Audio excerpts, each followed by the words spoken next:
Halo semuanya, selamat datang di channel yang tidak layak untuk dihina ini. Sebelum kita mulai, atur posisi santainya, seruput kopinya, dan mari kita berhayal. Melanjutkan cerita sebelumnya, Xian Kun, persiapkan dirimu untuk berangkat. Sudah waktunya bagi kita untuk melanjutkan ke domain elf berikutnya. Melihat semua orang tidak lagi repot mempertanyakan apapun, Putri Elf segera berbicara dan mengingatkan. Tuan Putri, apakah kamu tidak berhasil merasakan bunga abadi kuno dari domain ini juga? Melihat ini, Xian Kun segera bertanya. Jika bunga abadi kuno begitu mudah ditemukan, itu tidak akan diklasifikasikan sebagai harta yang hampir punah. Kata Putri Peri dengan dingin. Tuan Putri, apakah kamu akan pergi sekarang? Bawahan ini telah menyiapkan pesta mewah untukmu. Tanya Lord Elf Selatan. Oh, ada pesta ya? Kalau begitu, aku akan pergi setelah pesta, jawab sang Putri Elf. Mendengar kata pesta, mata Putri Peri segera bersinar. Rasa dingin yang dia tunjukkan sebelumnya telah hilang, dan yang menggantikannya adalah kepolosan seorang gadis kecil. Setelah melihat Putri Peri menghapus ekspresi dinginnya dari sebelumnya, dan berubah menjadi gadis yang tidak bersalah dan manis, Tuan Peri Selatan dan yang lainnya segera menghela nafas lega. Mereka benar-benar takut pada Tuan Putri mereka, itu terutama ketika dia beralih ke penampilan dewasanya. Setelah ini, Southern Elf Lord dan yang lainnya tahu betul bahwa mereka harus membatalkan masalah ini, dan tidak mencoba menggunakan metode apapun untuk menyembunyikan apa yang telah terjadi. Setelah melirik Yuan King dan yang lainnya di bawah lautan kabut, meskipun mereka merasa tidak rela, tapi mereka tidak punya pilihan selain pergi satu per satu. Mereka memutuskan untuk tidak peduli dengan masalah ini, bahkan tidak peduli berapa banyak manusia dan binatang buas akan menyebarkan apa yang terjadi di sini. Pada saat ini, Chu Feng masih berada dalam kolam abadi kuno. Setelah waktu yang lama, dia perlahan-lahan sadar. Pada saat dia sepenuhnya sadar kembali, riak air yang membundelnya sudah menghilang.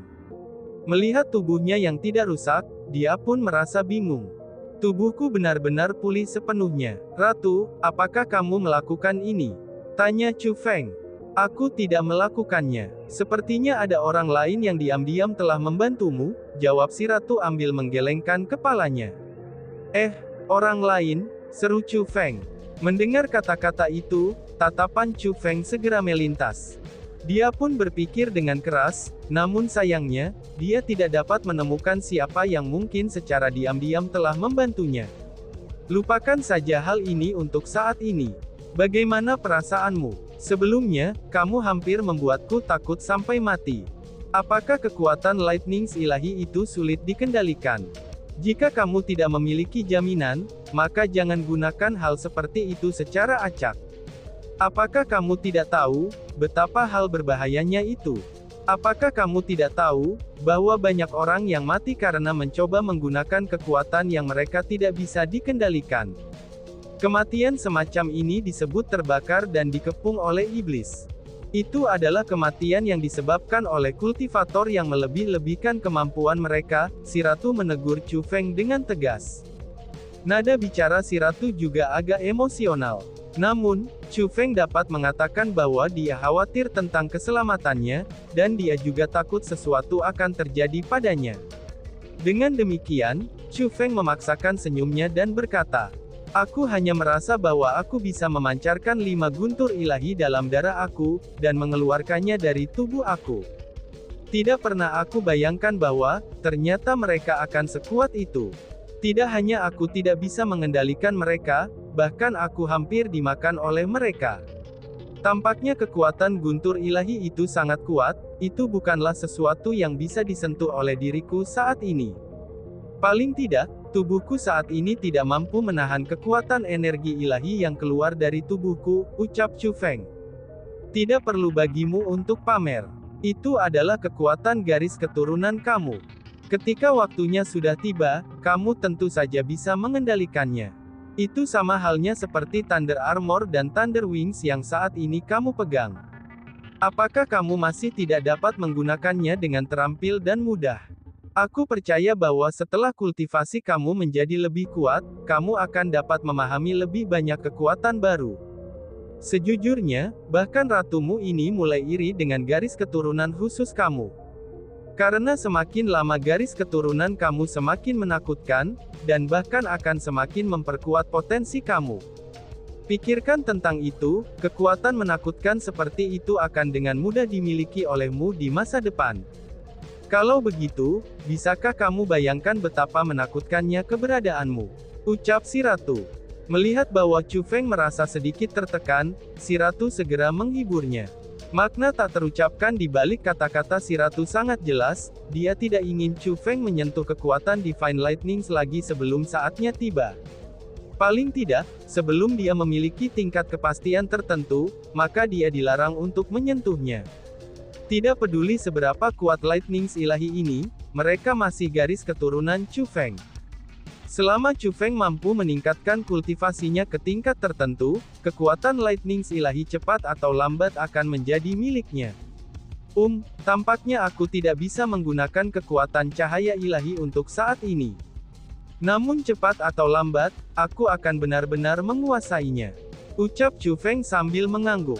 Tubuhnya kemudian bergerak, dan dia mulai cepat-cepat meninggalkan tempat ini. Pada saat ini, kolam abadi kuno segera ditutup. Tidak ada yang diizinkan memasuki kolam abadi kuno lagi.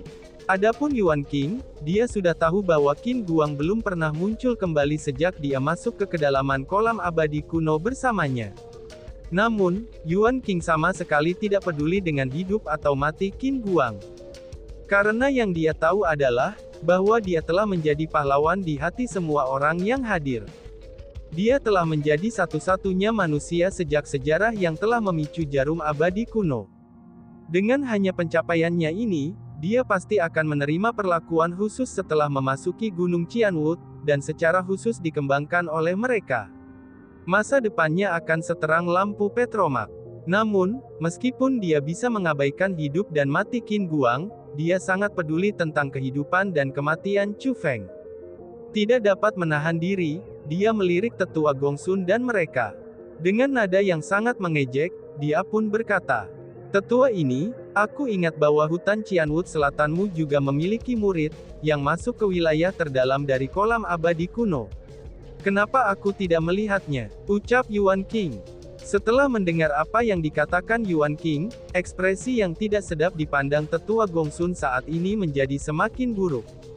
Pada saat semua orang merayakan keberhasilannya, mereka dari hutan Qianwu Selatan tidak bergabung dengan kerumunan perayaan itu.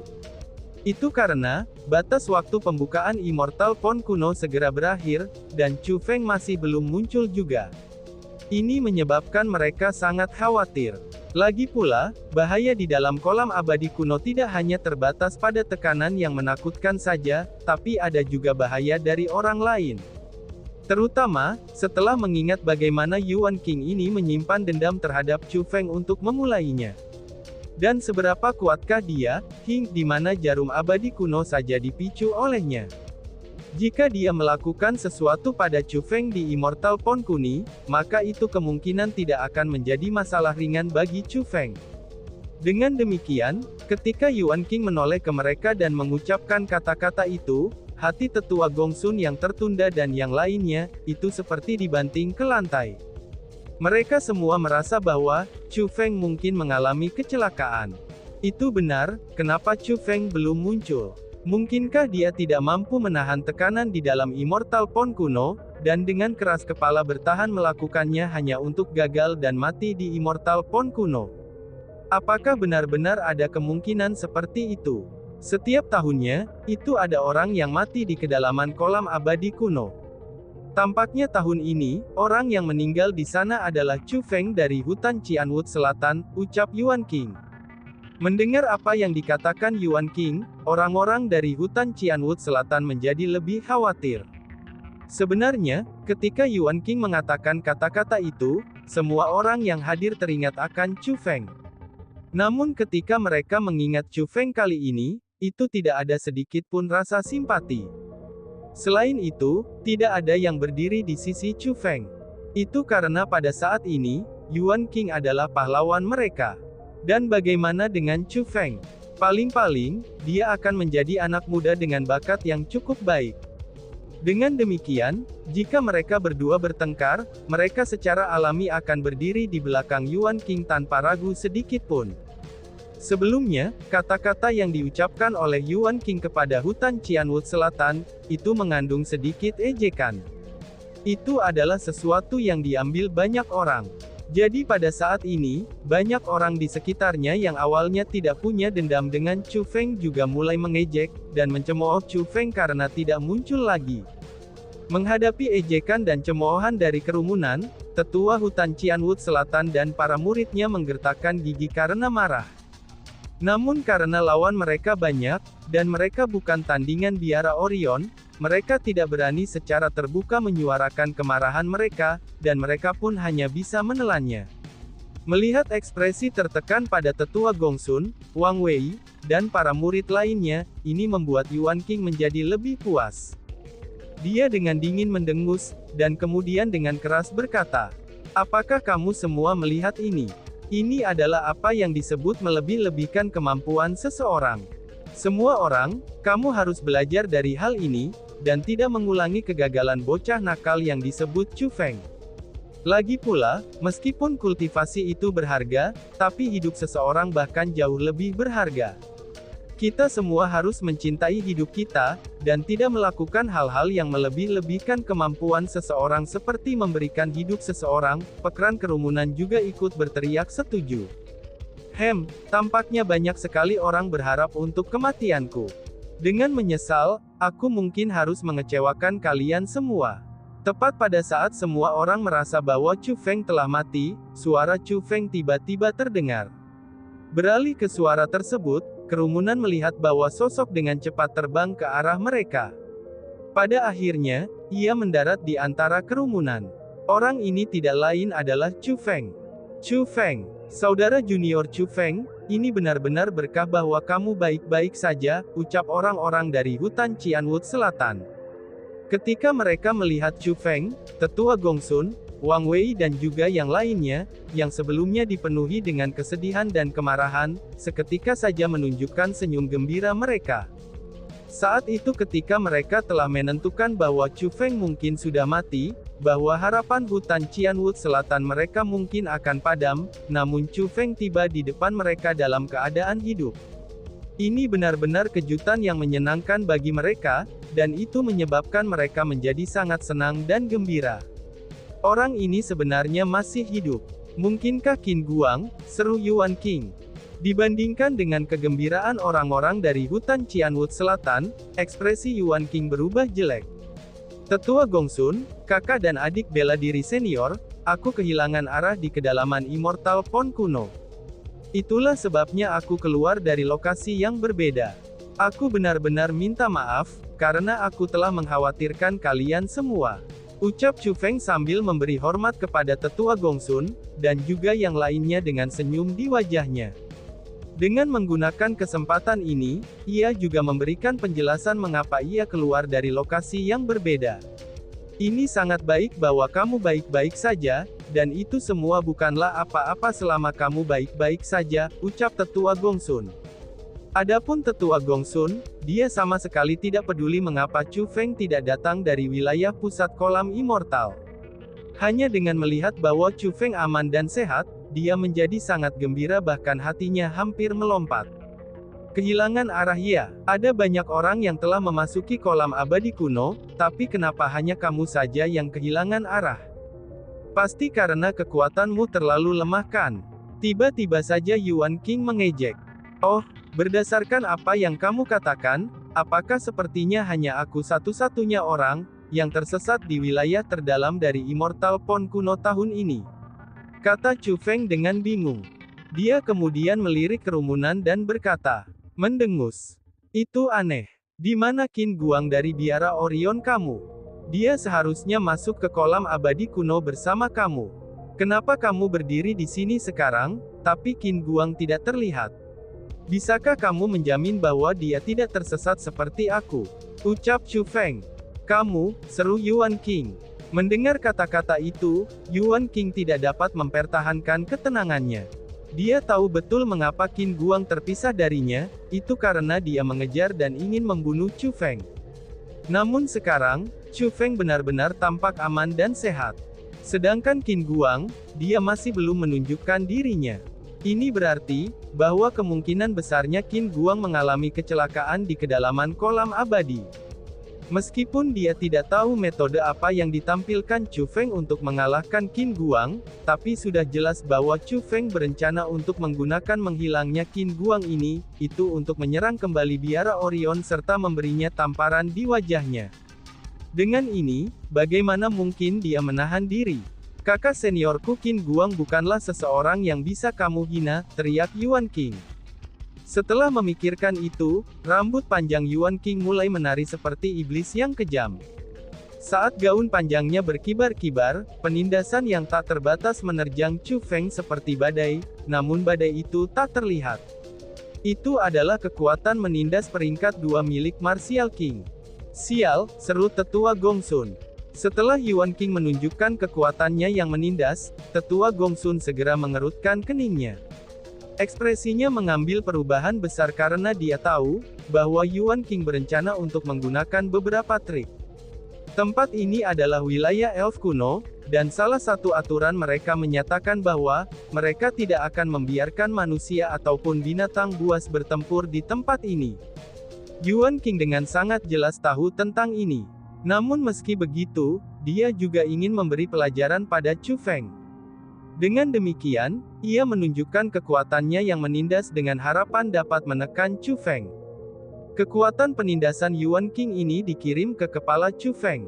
Meskipun peri kuno tidak dapat mendeteksinya, tapi semua orang yang hadir dapat merasakannya. Jika ini terjadi sebelumnya, mungkin seseorang akan menghentikan Yuan King yang telah menggunakan metode untuk melawan Chu Feng. Seseorang juga mungkin akan keluar untuk mengeksposnya. Namun sekarang, Yuan King adalah pahlawan di mata semua orang. Orang-orang sangat ingin mencium pantatnya, jadi bagaimana mungkin ada orang yang peduli dengan apa yang dia lakukan? Belum lagi bahwa tidak ada yang peduli tentang apa yang dia lakukan, bahkan jika tetua Gongsun bertindak pada saat ini, itu bahkan dapat menyebabkan yang lain membuat tuduhan palsu terhadapnya, lalu mengatakan bahwa dia sebagai seorang tetua telah menindas seorang junior, dan menggunakan kekuatan menindasnya untuk menyerang Yuan King. Pada saat itu, bukan hanya dia saja yang akan bermasalah. Seluruh hutan Qianwood Selatan mungkin tidak dapat melarikan diri dari pembalasan biara Orion. Dengan demikian, dalam sekejap tetua Gongsun terjebak di antara batu dan tempat yang keras. Di satu sisi itu adalah keselamatan Chu Feng, dan di sisi lain adalah keselamatan hutan Qianwood Selatan. Ledakan, bang! Tepat pada saat tetua Gongsun ragu-ragu, kekuatan penindasan yang dahsyat ditembakkan dari tubuh Chu Feng. Ketika kekuatan menindas milik Chu Feng juga muncul, itu sebenarnya secara langsung membatalkan kekuatan penindasan milik Yuan King. Wah, murid hutan Qianwood Selatan ini sebenarnya adalah peringkat 1 Martial King. Seru orang-orang. Melihat adegan yang tiba-tiba di depan mata mereka, semua orang yang hadir dibuat terkejut. Terutama setelah mereka merasakan kultivasi Chu Feng dari kekuatannya yang menekan, dan kerumunan itu bahkan lebih terkejut. Dia adalah peringkat 1 Martial King. Menghadapi peringkat 2 Raja Bela Diri seperti Yuan King, peringkat 1 Raja Bela Diri tidak bisa dianggap sebagai seorang yang jenius. Tetapi peringkat 1 Raja Bela Diri masih bisa dianggap agak jenius. Terutama ketika jenius ini berasal dari hutan Qianwood Selatan, dan ini menyebabkan semua orang memiliki tingkat penghormatan yang sama sekali baru untuk Chu Feng. Chu Feng, kamu telah menerobos. Seru tetua Gongsun. Ketika orang-orang di sekitarnya terkejut dengan kultivasi Chu Feng, tidak perlu menyebutkan betapa bersemangatnya tetua Gongsun dan yang lainnya dari hutan Qianwood Selatan. Meskipun mereka tahu bahwa Chu Feng memiliki metode untuk meningkatkan kultivasinya, tapi sudah jelas bahwa Chu Feng tidak menggunakan metode itu pada saat ini. Namun, aura peringkat 1 Martial King-nya adalah senyata mungkin. Ini berarti bahwa, Chu Feng pasti melakukan penerobosan. Aku hanya cukup beruntung, dan berhasil menerobos di kolam abadi kuno. Dihadapkan dengan tatapan kejutan dari rekan-rekannya, Chu Feng menjawab dengan senyum kepastian. Hahaha, hebat, ini benar-benar hebat. Ketika Chu Feng mengkonfirmasi bahwa dia telah menerobos, senyum pada tetua Gongsun dan yang lainnya langsung bersemi. Meskipun masalah Yuan King yang memicu Immortal Needle kuno adalah berita buruk bagi mereka, tapi penerobosan Chu Feng ke tingkat Martial King sangat jelas merupakan berita baik. Tepat pada saat semua orang terkejut dengan kultivasi Chu Feng, Yuan King memiliki ekspresi yang sangat buruk di wajahnya. Tidak peduli apa, dia adalah peringkat 2 Martial King. Selain itu, dia bukan peringkat 2 Martial King biasa. Justru sebaliknya, dia adalah peringkat 2 Martial King yang bahkan peringkat 3 Martial King saja lebih rendah daripadanya. Namun meski begitu, kekuatan opresifnya dibatalkan oleh kekuatan peringkat 1 Martial King yang menindas. Ini adalah masalah yang sangat memalukan. Namun setelah pertukaran dengan Chu Feng sebelumnya, dan mengingat apa yang terjadi di dalam Immortal Pond, Yuan King mulai menahan rasa takut terhadap Chu Feng. Jadi meskipun dia sangat tidak mau, tapi dia tidak menyerang Chu Feng lagi. Sebagai gantinya, ia secara simbolis mengumpulkan orang-orang, dan mengatur mereka untuk mencari keberadaan Qin Guang di sekitar kolam abadi kuno. Adapun hasilnya, Iru sudah sangat jelas. Qin Guang sudah terbunuh oleh Elf kuno. Jadi bagaimana mungkin dia bisa ditemukan? Jadi, terlepas dari apakah biara Orion mau atau tidak, fakta membuktikan bahwa Qin Guang telah kehilangan nyawanya di dalam Immortal Pond, itu adalah sesuatu yang harus mereka terima. Sama halnya seperti ini, perjalanan kultivasi di kolam abadi kuno juga sudah berakhir. Di bawah pengawasan peri kuno, Chu Feng dan yang lainnya meninggalkan domain selatan. Ketika Chu Feng dan yang lainnya meninggalkan domain selatan, berita tentang Yuan King memicu Needle abadi kuno dengan cepat menyebar. Ini menyebabkan Yuan King untuk sekali lagi menjadi pahlawan di mata semua orang, dan menerima putaran sorakan dan tepuk tangan. Hanya saja, kali ini beberapa ratus juta orang bersorak dan bertepuk tangan. Tepat pada saat Yuan King menjadi fokus semua orang, pada saat para tetua dan murid-murid biara Orion semuanya tersenyum puas di wajah mereka, si Kong Zixing malah menunjukkan ekspresi sedih. Untuk beberapa alasan yang tidak diketahui, ketika ditentukan bahwa itu adalah Yuan King yang telah memicu jarum abadi kuno, dia malah merasa kecewa secara tidak normal. Bahkan berita tentang terobosan Chu Feng, itu tidak dapat menghibur semangatnya. Dalam perjalanan kembali, Chu Feng berhasil melihat bahwa si Kong Zixing memiliki sesuatu dalam benaknya. Karena itulah dia berjalan ke arahnya, Iku memberikan salam hormat dan kemudian berkata, "Si Kong senior," ucapnya.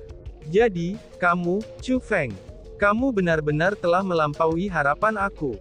Kamu benar-benar berhasil menerobos ke peringkat 1 Martial King di sini. Menurut perjanjian yang kami miliki sebelumnya, aku akan mengirim kamu bersama Wang Wei dan yang lainnya ke Gunung Qianwu tahun ini," ucap kepal si Kong. Ketika ia melihat Chu Feng, senyum puas muncul di wajah si Kong Zixing. Chu Feng sekarang menjadi satu-satunya harapan baginya. Dia juga satu-satunya penghibur bagi depresinya yang tak berkesudahan. Si Kong senior, kamu tampaknya memiliki sesuatu di pikiran kamu. Mungkinkah karena Yuan King memicu jarum abadi kuno? Tanya Chu Feng. Dihadapi dengan si Kong Zixing yang akan mengalihkan topik pembicaraan, Chu Feng tiba-tiba langsung menuju ke topik utama. Dan tiba-tiba saja bersambung. Sekian dan terima kasih banyak. Bye-bye.